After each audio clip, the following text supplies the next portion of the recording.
বাংলাদেশের ভিতরে দুটি জেলার মানুষই খুবই ভাগ্যবান। এই দুটি জেলার নাম হলো চট্টগ্রাম ও সিলেট। আমরা চট্টগ্রামের কাছেই আসি। চট্টগ্রামের ভিতরেই শুয়েছে বারো আউলিয়া বাবাজান। চট্টগ্রামের ভিতরেই শুয়েছে আওলাদ রাসুল গাউসে মেজবান্ডার। এই চট্টগ্রামের ভিতরেই শুয়েছে বাবা গোলামুর রহমান বাবা ভান্ডারী, শাহেনশাহ জিয়াউল হক মেজবান্ডারী। এই চট্টগ্রামের ভিতরে শুয়েছে আল্লাহ অগণিত উলিয়া উলিয়া। এই চট্টগ্রামের ভিতরেই আছে জামে আহমেদী সুন্নি আলিয়া মাদ্রাসা। এই চট্টগ্রামের ভিতরেই আছে আল্লামা গাজী আজিজুল হক শেরে বাংলাল কাদেরী। এই চট্টগ্রামের ভিতরে আরও অসংখ্য অলিয়া উলিয়া এসে চট্টগ্রাম ভূমিকে পবিত্র করে গেছে। আর সিলেট শহরের ভিতরেই শুয়েছে 360 আউলিয়া সর্দার গাউসে বাবা শাহজালাল, শুয়েছেন বাবা নাসিরুদ্দিন সিফাত সালাহ সহ আরও অগণিত অলিয়া উলিয়া। সত্যি কথা বলতে বাংলাদেশ মানেই চট্টগ্রাম ও সিলেট। এই দুই দৃষ্টি যদি না থাকতো বাংলাদেশের ভিতরে, তাহলে হয়তো আজকে বাংলাদেশের মানুষ ইসলাম ধর্ম সম্পর্কে জানতেই পারতো না।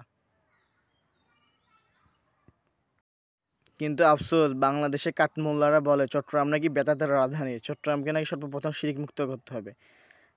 চট্টগ্রাম আর সিলেট যদি না থাকতো, হয়তো এই বাংলাদেশে সুন্নিয়ত দূরের কথা, ইসলামের নামই থাকতো না। ধন্য চট্টগ্রামবাসী, ধন্য সিলেটবাসী।